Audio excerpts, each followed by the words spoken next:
같이 인사합시다. 주님의 이름으로 사랑하며 축복합니다. 주님의 은혜로 살아가고 있습니다. 여러분, 에이미 카드 박사는 아침에 일어나서 하루를 활기차고 행복한 마음으로 사는 비결을 아침에 일어나서 실컷 크게 기지개를 켜는 것이라고 이야기했어요. 자, 우리 기지개 한번 켜봅시다. 자, 기지개 크게 한번 켜보세요. 저 뒤에까지도, 이 위에도. 예, 할렐루야. 예, 옆사람 같이 빛이 있으라. 제가 지금 갑자기 기온 차이가 나면서 감기가 지금 더운 데 있다가 와가지고 감기가 됐으니까 이해하시고 들으시기 바랍니다. 작은 이수로 살아가기, 우리가 시리즈를 통해서 특별히 다니엘 기도에 맞춰서 기도의 응답이란 주제로 말씀을 듣고 있습니다. 여러분, 이 다니엘 기도는 우리나라뿐만 아니라 해외까지 지금 많은 곳에서 이 운동에 동참하고 교회들이 힘을 얻고 나라와 민족 세계 열방, 그리고 또한 더 나가서 각 교구 그리고 각 셀, 그리고 각 가정 사업장 각 곳에서 영향을 끼치고 있고, 특별히 수능을 볼 시험 수험생들까지도 아주 열정을 가지고 이와 같이 기도하는 모습들을 보게 됩니다. 사랑하신 여러분, 우리가 하나님 앞에 믿음 생활을 통해서 기도응답을 통해서 영적인 기념비를 세워가는 축복의 주역들이 될 수 있기를 주의 이름으로 축복합니다. 그래서 우리들이 어떻게 하면 하나님이 기뻐하는 그와 같은 믿음의 기념비를 세워가며 은혜의 기념비, 영적 기념비를 세워갈 것인가, 간증의 주역으로 살아갈 것인가를 늘 생각하면서 우리들은 받았던 것, 이미 누리고 있는 것까지도 망각을 하고 감사하지 못하고 항상 계속해서 달라고 하는 그와 같은 상태에 머물러 있는 경우가 너무나 많습니다. 특히 우리에게 주어진 이와 같은 환경, 우리에게 주어진 이와 같은 그 여건 속에서 날마다 감사거리를 찾고 불평과 불만, 원망 이런 것은 멀리 내보내버리고 주님만을 높여드리게 될 때에 여러분, 큰 바위 얼굴이 어느새 자기의 얼굴이 되어 있는 모습을 보게 될 줄로 믿습니다. 자, 그러면 우리가 기도응답을 통해서 영적 기념비를 세우는 이 귀한 일을 작은 예수가 되어 살아갈 때에 오늘 여리고 성의 이 함락을 통해서 우리가 함께 은혜를 받고 도전받는 시간을 갖도록 하겠습니다. 첫째, 여리고성이 무너뜨려지는 작전을 우리에게 보여주고 있습니다. 여러분, 여리고성은, 앞에 보이는 여리고성은 최초의 도시라고 이야기를 하고, 또한 지중해 지하 313m 지점에 있는 이 여리고성에 있는 성인데, 여리고성을 바로 이 여리고 도시를 싸고 있는 이 성인 것입니다. 그래서 이 출애굽한 이스라엘 백성들이 40년 동안 430년 동안을 종살이하고 40년 동안을 광야 생활하다가 애굽에서 나온 사람은 여호수아와 갈렙에는 다 죽고 광야에서 태어난 사람들이 이 성을 이 함락에서 들어가야 하는 것이에요. 그래야 가나안 땅을 들어갈 수가 있으니까. 그런데 이 여리고성은, 보여주세요. 이 여리고성은 여러분 잘 아는 대로 이 사해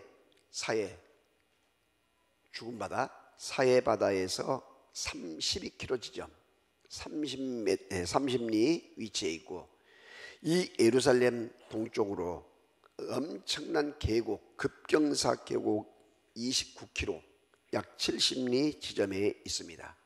기온이 아주 온화하고 또 더 나가서 샘이 많아서 바로 교통의 요충지인데, 보세요. 1년에 3차례씩 예루살렘 성전에 가서 예배를 드리는데, 저 위에 있는 여러분 갈릴리 쪽의 사람이나 저 요르단 쪽의 사람이나 시리아 쪽의 사람이나 이런 쪽에 있던 위쪽에 있는 사람들이 중간 산악지대로 온 것이 아니고 어느 쪽으로 오냐면 쭉 강을 타고, 여러분 강길이 있잖아요. 강을 쭉 타고 요단강을 타고 내려와요. 그래서 요단강을 딱 건너면 첫 번째 도시가 여리고라는 도시예요. 여리고. 그래서 이 여리고에서 이 잠을 자고 어디로 올라가냐면 예루살렘, 그 경사급한 이 예루살렘으로 올라가서 예배와 짐승을 드리고 하나님 앞에 예배를 드려요. 그러니까 이 여리고란 이 지역은 엄청나게 중요한 위치에 있을 뿐 아니라 크기가 약 6에이커 정도, 7,345평 정도 되고, 톰슨 성경에 그 주석에 보게 되면 둘레 길이가 600m 되는데 높이가 약 3.4m, 이중벽으로 되어 있습니다. 이중벽으로. 그래서 그 성 안에 약 700명 사람이 안에 거주하고 밖에까지 하게 되면 약 1,500명 정도가 거주한 곳이라고 당시에 이야기해요. 그런데 이 앞에 그림을 보게 되면, 앞에 보세요. 처음에 그림, 여기 성벽이 있잖아요. 3.3m 성벽 그 위에가 이중으로 되어 있잖아요. 그 안에가 누구냐면 기생 라합이 살았던 그 곳으로 추정이 돼요. 기생 라합이. 그래서 거기에 성벽, 거기가 장이 서고 거기가 많은 사람들이 손님이 잠자는 여인숙도 그곳에 있고 이렇게 있단 말이죠. 여러분, 지난번에 우리 성지순례팀들이 이틀간 여리고 성 안에서 거주를 하고 잠을 자고, 거기 강장희 전사님, 손혜자 권사님, 조영숙 권사님 세 분이 거기서 회갑식을 가졌어요. 회갑식을. 그러니까 엄청난 감동이 되죠. 그런데 출애굽한 이스라엘 백성들이 그 성 안에를 들어가기 위해서는, 이 가나안 땅을 정복하기 위해서는 아까 그 거대한 그 큰 성, 저 성을 무너뜨려야 되는 거예요. 무너뜨려야 돼. 왜냐하면 저 성을 난공불락이 되어서 무너뜨리지 못하면, 들어가지를 못하고 이 사람들은 애쓰고 왔지만은 거기에서 다 죽음을 당해야 한다. 죽임을 당해야 돼. 그래서 여호수아서 6장 오늘 본문 1절 말씀에 무슨 말씀이 있느냐? 다 같이, 이스라엘 자손들로 말미암아 여리고는 굳게 닫혔고 출입하는 자가 없었더라.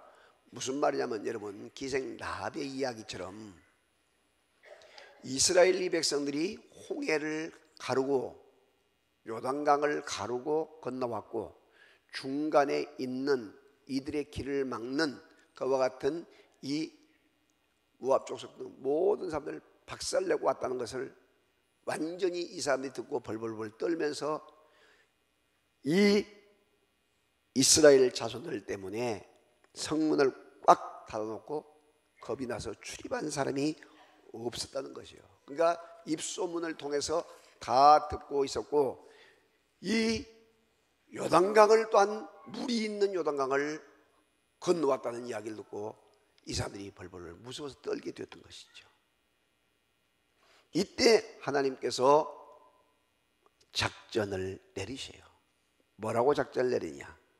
자, 2절에서 함께 보시겠습니다. 2절부터 7절까지. 자, 읽으세요. 시작.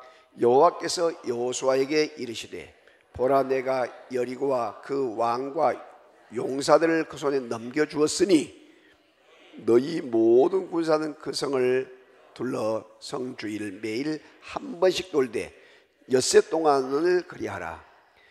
제사장 7은 7 양강나팔을 잡고 언약궤 앞에서 나갈 것이요, 7째 날에는 그 성을 7번 돌며 그 제사장들은 나팔을 불 것이며, 제사장들이 양강나팔을 길게 불어 그 나팔 소리가 너희에게 들릴 때에는 백성은 다 큰 소리를 외쳐 부를 것이라.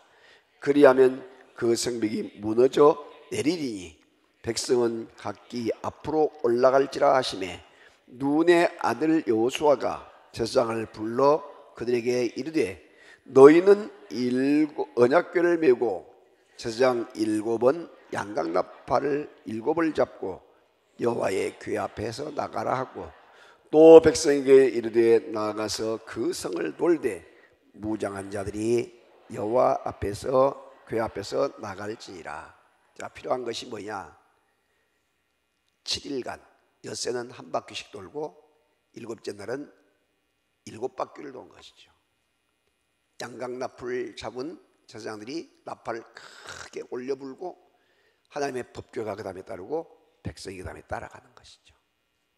여러분, 이것이 뭐냐면 여호와의 작전이에요. 여호와의 작전. 다 같이 여호와의 작전. 바로 여호와의 작전이란 말이죠. 그러면 여러분이 생각할 때에 이렇게 한다고 해서 무슨 그 성이 무너지냐? 우리가 상식적으로 생각할 때는 아무것도 아닌 것 같아요. 그런데 여호와 하나님이 그 성을 이스라엘 손에다가 붙여버리면 어떻게 되느냐? 자, 2절 보세요. 다시 한번 2절 시작. 여호와께서 여호수아에게 이르시되 보라, 내가 여리고와 그 왕과 용사들을 내 손에 넘겨주었으니. 자, 그래서 손에 넘겨주었으니라고 요즘 젊은 세대가 읽기 좋도록 번역을 했는데, 구번역에 원래는 히브리적 사고에는 뭐라고 하냐면 내가 여리고와 그 왕과 용사들을 내 손에 붙였으니. 다 같이 손에 붙였으니. 이 말이 훨씬 성서적이고 히브리적 사고예요. 원래 손에 붙여준다, 손에다 붙였다, 이 말은 손에다가 넘겨주었다 이 말이죠. 이해가 되시면 아멘.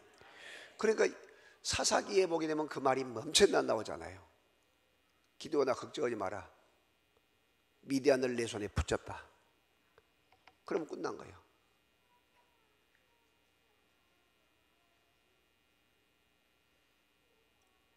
여러분, 하나님이 손에다가 붙이면 어떻게 되냐?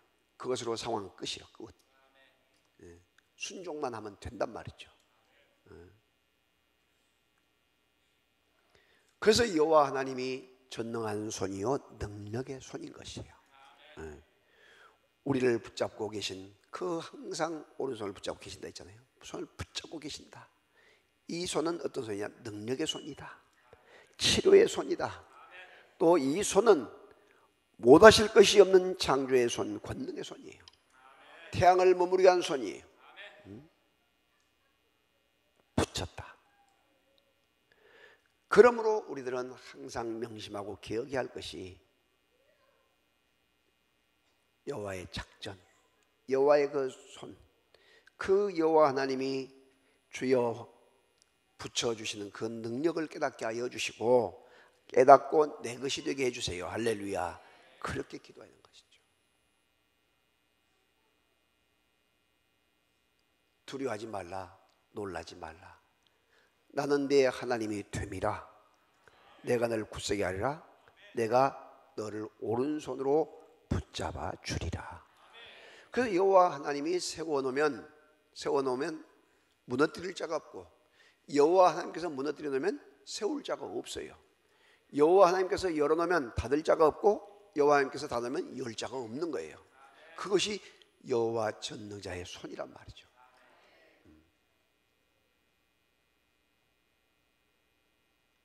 그 여호와 하나님을 우리는 어떻게 믿어요? 아빠 하나님, 아바 아버지.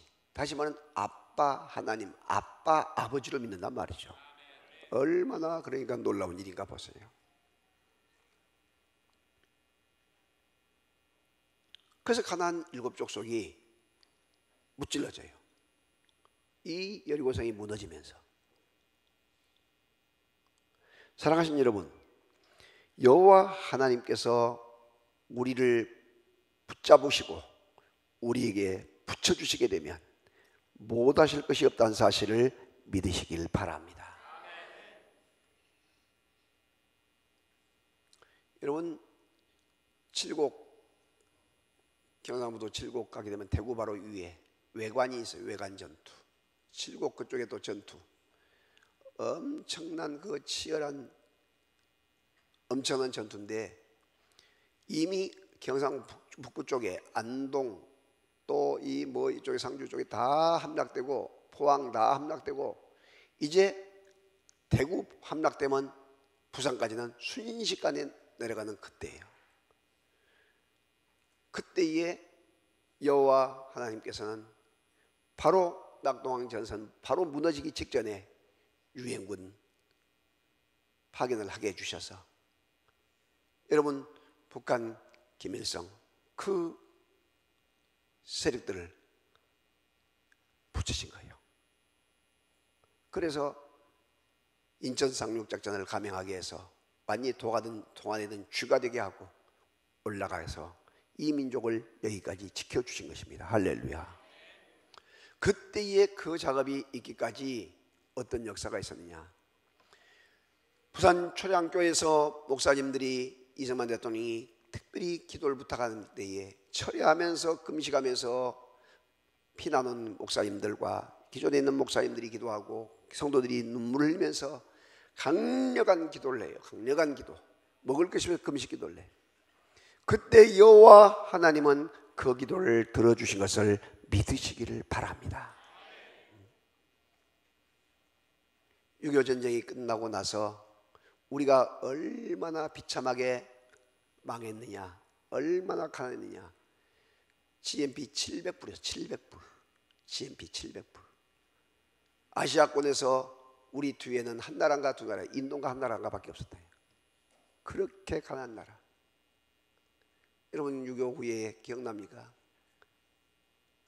먹을 것이 없어가지고 강릉이 그것도 학교에서 써준 죽 한 숟갈 얻어 먹으려고 애를 쓰고 그 거지처럼 생활하면서 전쟁터에 다리를 잃은 사람, 팔을 잃은 사람, 상위용사들이 지팡이 짚고 와가지고 마룻장을 때리고 문을 찢으면서 먹을 것 내놓으라고 할 때 그런 적 여러분 나이 드시면 다 기억나죠.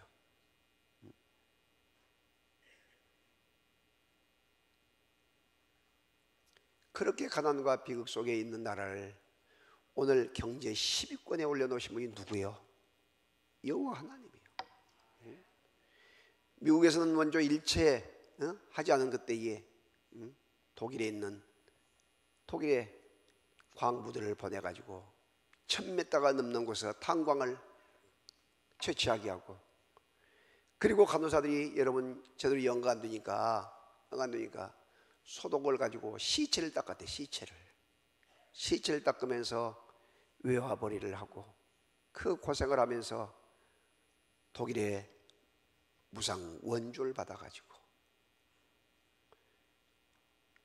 그리고 그 후에 월남 전쟁에 그 많은 젊은이들이 목숨을 잃고 피를 흘려가면서 죽음을 담보로 삼아서 돈을 가져와서 오늘의 이 한국을 건설해 놓은 것이에요. 누가 그냥 해준 것이 아니고 우리가 이념이나 뭐 정파나 지역이나 이런 걸 초월해 가지고 이제 우리는 한 마음이 돼서 다시 한번 하나님이 기뻐하는 그런 나라로 만들어 가야 한다는 것이죠. 할렐루야. 그래서 미국의 교포가 한국의 눈물이라는 그 글을 써가지고 그거 봤는데 그렇게 많은 사람들이 감동을 받고 한국이 살 길이 무엇이냐? 하나님 앞에 돌아가는 길이에요.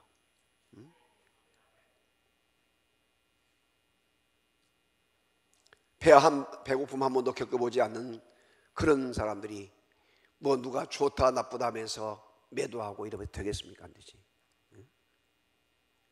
그래서 우리 젊은이들도 정신을 바짝 차리고 역사를 알아야 돼요. 역사를. 항상 역사는 공과 과가 있기 때문에 한쪽에 가르친 대로 그게 일방적으로 가르칠 것이 아니라 양쪽을 보면서 오늘 우리 민족을 이제 이렇게 살리신 것이 여호와 하나님, 세계 경제 10위권으로 만든 것이 여호와 하나님이다. 할렐루야.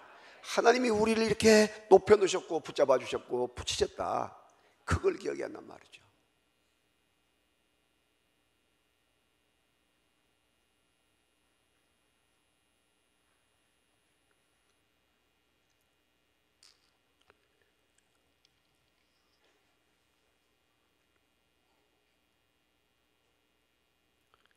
이제 작전이 내렸습니다. 두 번째 할 것이 뭐냐? 그 작전, 말씀에 순종하는 거예요. 말씀에 순종하는 것. 말씀에 순종하는 것. 우리들은 말씀을 듣고 하나님이 작전 내리신 그 명령을 우리는 손과 손익을 계산하다가 포기해버려요. 내가 좀 손해가 될 것 같으면 포기한 것이에요. 그렇게 되면 일어나지 않아. 일이 항상 주저앉아 있는 거예요.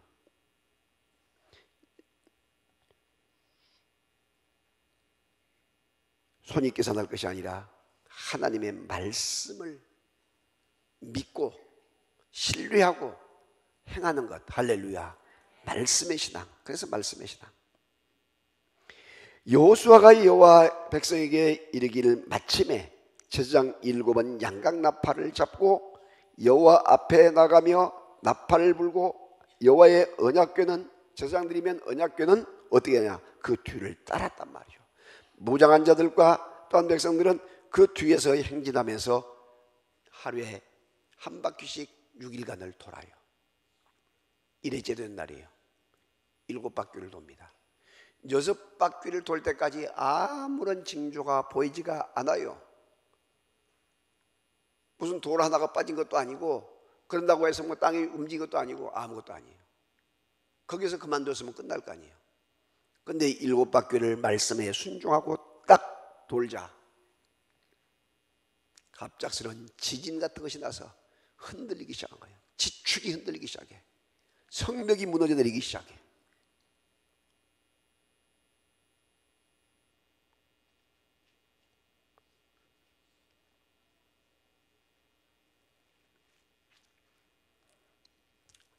하나님이 하신 것을 믿으시기 바랍니다. 하나님이 일하신 거예요.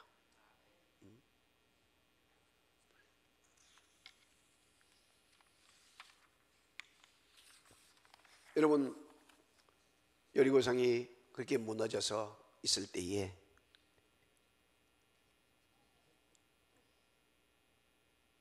여호와 하나님은 뭘 이야기합니까? 바로 그 여리고성이 그때만 있는 것이 아니라 지금도 너에게 여리고성이 있다라고 가르쳐주고 있어요. 내 인생의 여리고가 무엇이냐는 것이죠. 내가 나가는데 장애물이 무엇이냐는 거예요.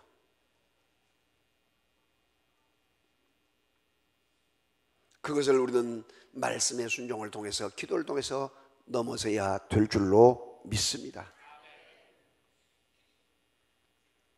건강이 장애물이 될 수도 있어요. 물질이 장애물이 될 수도 있어요.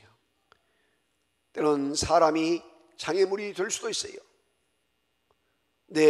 또한 성격적인 그것이 장애물이 될 수도 있어요. 여러분, 내 자아, 이 가장 힘든 것이 용사가 성을 빼앗는 것보다 자기를 다스리는 것이 더 힘들다고 잠언서에 말씀하고 있는데, 오늘 우리들의 이 자아, 우리 예수님께서 십자가에서 다 십자가의 능력으로 보혈로 해결해 놓은 이와 같은 이 수치심, 죄책감, 두려움, 그리고 자기의 신념 고정관념인 자기의, 과거의 상처와 인정받고 싶은 욕구, 그리고 죽음의 공포, 이런 것이 우리를 계속해서 여리고가 되어서 우리를 차단하고 있는 거예요. 발목을 잡는 거예요. 생각을 차단시키는 거예요. 나는 못해, 나는 안 돼, 나는 끝났어, 차라리 죽어버릴 거야, 끝내버릴 거야, 난 할 수 없어. 이렇게 포기한 경우가 얼마나 많냐는 것이죠.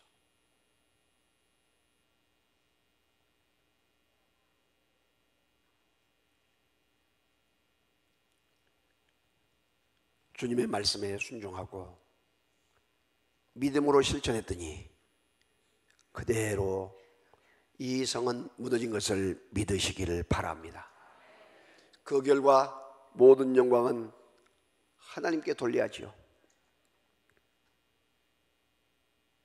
자, 20절에서부터 21절까지 시작. 이에 백성은 외치고 제사장들은 나팔을 불매 백성이 나팔 소리를 들을 때에 크게 소리질러 외치니 성벽이 무너져 내린지라. 백성이 각기 앞으로 나아가 그 성에 들어가서 그 성을 점령하고 그 성 안에 있는 모든 것을 온전히 바치되 남녀노소와 소와 양과 나귀를 칼날로 멸하니라. 중요한 것이 그거예요.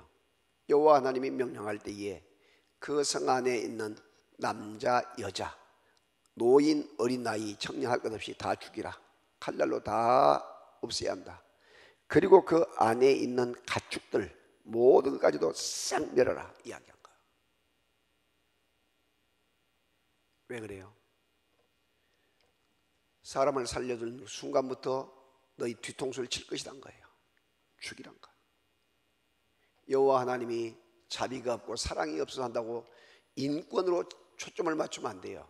인권으로. 지금 문제가 인권으로 초점을 맞춰가니까 자꾸, 물론 좋은 일이죠, 인권이. 그러나 여기서 하나님이 자기의 작전을 세워나가고 하나님의 뜻을 이루어가기 위해서 이스라엘 백성을 가나안 땅 7족속이 차지한 그 땅을 주기 위해서는 인권의 문제가 아니에요. 하나님의 약속이 우선이지. 할렐루야. 언약이 우선이란 말이죠. 자, 그러면 자 물어봅시다. 예수 안 믿고 지옥 가면 그것이 인권이요 아니에요? 지금 우리는 그렇게 접근을 해가요. 예수 안 믿으면 지옥이요, 죽음이에요. 예수 믿으면 천국이야. 할렐루야. 그런 영적인 개념으로 접근을 하지 못하고 무슨 민주주의 학교 배운 것으로 착각을 하고 이런 식으로 접근하게 되면 여러분 하나님의 말씀을 인정하지 않는 것이 된단 말이죠.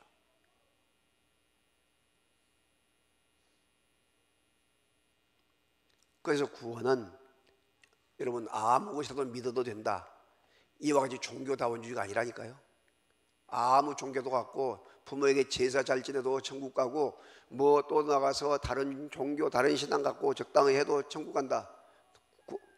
그것이 종교다원주의, 기독교를 말아먹는 것이고 복음을 말아먹는 것이고 하나님을 무시하는 것이 된단 말이에요. 무시하는 것. 아무리 사람이 좋고 아무리 그렇게 이야기한다 할지라도 하나님은 그것이 아니에요. 주 예수를 믿으라 그러면 너와 네 집이 구원을 받는다. 예수를 믿으면 천국 백성 되는 것이고 믿지 않으면 지옥 백성 되는 거예요. 믿으시면 아멘. 여러분 선한 행동이고 아니고 그건 아무 의미가 없어. 그러니까 지성인들이 뭐라는지 아세요? 어디 기독교는 그렇게 독선적이냐? 왜 기독교만 그렇게 이야기하느냐? 왜 사랑이 없느냐? 여러분 하나님은 공의와 사랑을 구분할 줄 알아야 된 거예요. 이미 창세기 3장에서 이미 범죄한 순간에 하나님은 저주와 죽음으로 사탄에게 내어준 바 되어서 전부 다 사탄의 자녀가 된 거예요. 사탄의 자녀가 돼서 저주 아래에 있는 완전히 여러분 노아 홍수 때 싹 전체 다 방주 안에 들어간 사람 다 멸해 버릴 때에 하나님이 뭐 인권의 하나님, 사랑의 하나님이 아니어서 그렇겠습니까?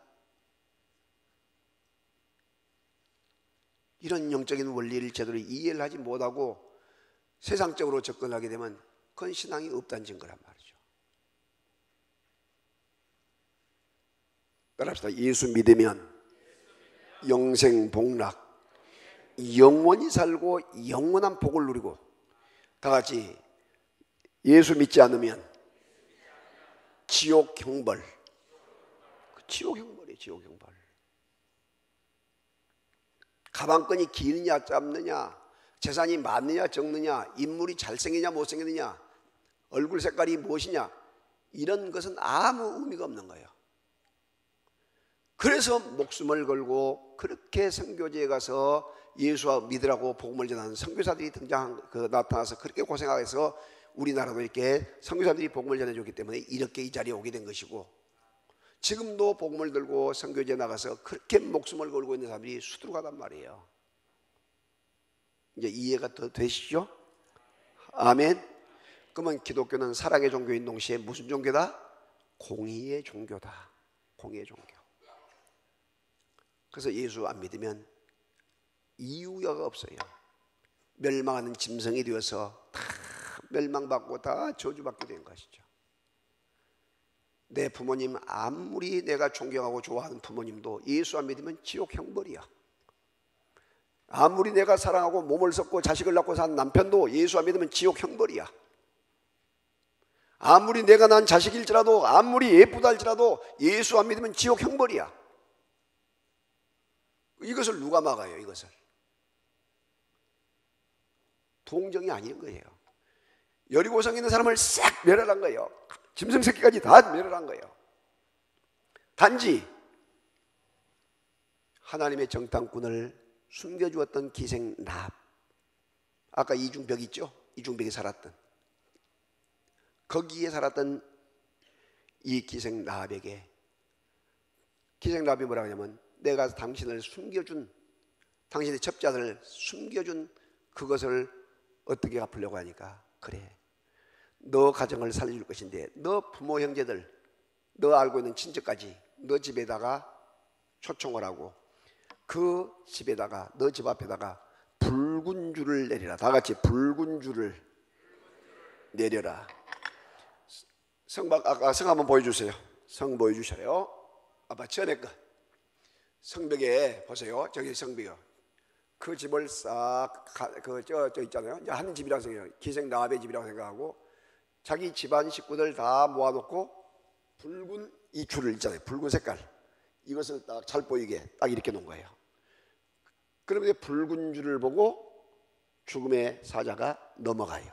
유월절과 같은 원리야. 유월절 어린 양의 피와 같은 원리. 할렐루야. 이 원리가 무엇이냐? 여러분, 예수를 믿을 때에 주님의 살을 먹고 주의 피를 마시는 성찬식 거행하지요. 아멘. 그래서 붉은 피, 예수의 피를 마신다. 이것이 바로 뭐냐면 죽음이 넘어갔다는 상징적인 거예요. 그렇게 중요해요. 그래서 세례를 받으라는 이유가 그예요. 당신의 자존심 내려놓고, 당신의 세상 의 내려놓고, 정말로 예수 아니면 살 수 없다, 예수 믿겠습니다, 결단하고 세례 받아야 성찬식 주님의 살을 주고 주의 피를 마시게 한단 말이죠. 20년 동안 교회를 다녀도 세례 안 받고 자기 고집 내세우고 있으면 주의 살 주의 피 못 마시게 해요. 이해가 되십니까? 여러분, 여기에 폼 잡고 자존심과 내세우고 말씀 앞에 순종하지 않고 나를 믿겠다 하면서 마지못해서 체면 때문에 와서 앉아 계신 분 계십니까? 구원과는 관계가 없게 돼요. 그래서 세례가 뭐냐? 내가 죽고 예수로 사는 것, 죄에 죽고 의에 사는 것, 육성이 죽고 영성이 사는 거예요. 종의 근성, 적당히 눈치다 보는 그런 종의 근성이 죽고 주인의 근성, 왕의 근성으로 사는 것이 세례란 말이죠. 아멘. 여러분, 이렇게 확실하게 이야기를 해줘도 말씀 근성으로 듣고 있다가 뒤에 뭐 들었네 못 들었네 하면서 내가 억울하다 이런 소리 하면 돼, 안 돼? 안 된단 말이죠. 심판은 주님 앞에 1대1이에요. 가족끼리 가서 심판받는 것이 아니고 1대1. 여러분, 죽을 때도 나 혼자 죽지 가족끼리 같이 죽는 거 아니잖아. 응? 왜? 죽음의 심판, 이것이 1대1이란 말이죠. 아무리 부부간에 사랑스럽다 할지라도 남편 죽는데 아내가 같이 못 가요. 친구 삼아서 못 가. 남편이 죽으면 남편이 가고 아내가 죽으면 아내가 가는 것이지. 올 때는 순서가 있어도 갈 때는 순서가 없어요. 자식도 먼저 갈 수 있는 거예요. 왜? 개인 심판이기 때문에. 믿으시면 아멘. 이런 원리를 여러분 키워가시고 믿음으로 나갈 수 있기를 주의 이름으로 축복합니다. 자, 그래서 그 성에 있는 모든 것을 다 멸하고, 근데 누가 등장해? 뒤에 보면 아간이라는 사람이 등장하잖아. 신랄산 외투와 가축들을 좋아가지고 숨겨놓은 것, 바로 아이성에 가서 박살난 이유가 바로 그거예요. 하나님의 말씀을 거역할 때 오는 것들이라니까. 여러분, 이번에 필리핀을 제가 휴가 겸해서, 여러분 휴가를 안 가고 겸해서 이번에 들어갔어요. 그런데 들어가기 전에 감동을 준대. 지금 그 중국에서 추방되는 선교사님들이 많이 들어와 있어요.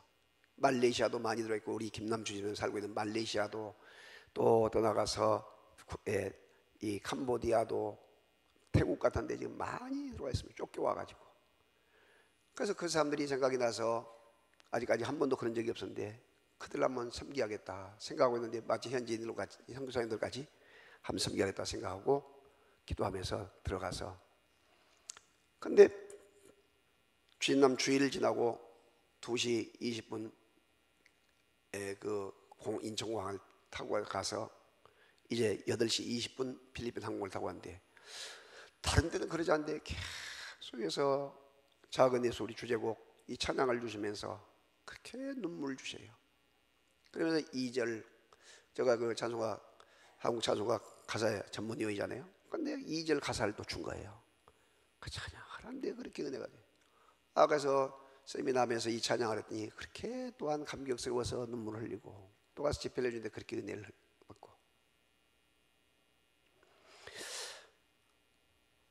그래서 선교사님 그 탈북자 다시 말하면 그 뭐입니까, 그 추방되는 그 선교사님들, 그 다음에 그 현지인들 한 60명 모아놓고 가족끼리 모아놓고 식사를 대접하는데 그렇게 은혜를 받고 그렇게 좋아한 거 있죠.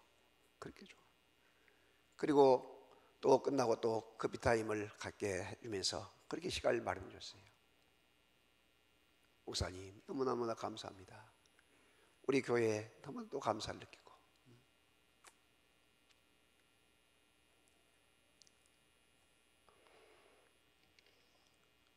사랑하신 여러분, 하나님은 지금도 살아계신 것을 믿으시기 바랍니다. 하나님은 살아계세요. 하나님이 돌아가신 하나님이 아니에요. 오늘 우리들을 이렇게 세워주시고 높여주신 이유가 뭐냐? 오늘의 이 자리에 있게 하신 이유가 뭐냐? 바로 예수님을 알지 못하는 그 사람들에게 생명의 예수를 전하고 심기 위한 것을 믿으시기를 바랍니다. 내 안에 가장 귀한 것 예수를 알미라. 금은보다 귀한 것 예수를 알미라. 세상 지식보다 귀한 것 예수를 알미라. 내 안에 가장 귀한 것 예수를 알미라. 그런데 2절 가사를 준대요. 뭐라고 하냐면 내 행한 가장 귀한 것 예수를 전함이라. 전도지 한 장, 주보 한 장을 전해주면서 예수 믿게 한 것, 그것이 가장 귀한 일이고 큰 일이란 거예요. 부귀보다 더 귀한 것 예수를 전함이라. 세상 명예보다 더 귀한 것 예수를 전함이라. 내 행한 가장 귀한 것 예수를 전함이라. 그러면서 양림동 선교사들의 묘지가 팍 떠오르면서 지금도 그 고생하고 있는 선교사님들이 떠오르는 거예요. 예수의 이름, 존귀한 그 이름, 예수의 이름, 능력의 이름. 이제는 예수의 이름, 치료의 그 예수 이름. 예수님은 죽은 자도 살린 것을 믿으시면 아멘. 앞을 보지 못한 자도 예수의 이름이 들어갈 때 눈이 열리게 돼. 벙어리가 말을 하게 돼. 귀머리가 듣게 돼. 앉은 병이 일어나요. 나병 묻는 병에도 고침을 받아. 암병도 쏟아져 내린 기적을 경험한 것이 예수의 이름이에요. 할렐루야. 예수의 이름, 치료의 이름. 예수의 이름, 능력의 그 이름. 여러분, 예수 믿는 것 큰 복받은 것을 믿으시기 바랍니다.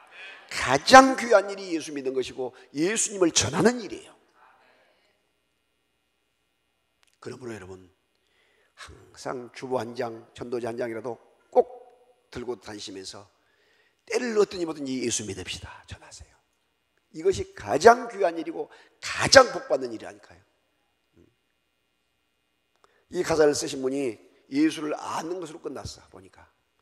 근데 하나님께서 한 단계 더 위에 것 전하는 것으로 준 거예요. 전하는 것. 선교사님들 목숨을 잃고 고생을 하고 애쓰고 수고하면서 복음을 전했던 그 복음이 오늘날 우리들이 있게 했고 세계 경제 10위권에 있게 한 것이 예수님의 능력이요 복음인 것을 믿으시면 아멘. 이제 우리는 전해야 할 거 아니겠어요? 오늘 또 이 말씀을 붙잡고 기도하며 나가는 복 있는 여러분이 되시길 주의 이름으로 축복합니다. 하나님, 오늘 우리에게 은혜 주신 것 감사합니다. 예수의 이름을 꽉 붙잡고 믿음으로 나가고 예수님을 아는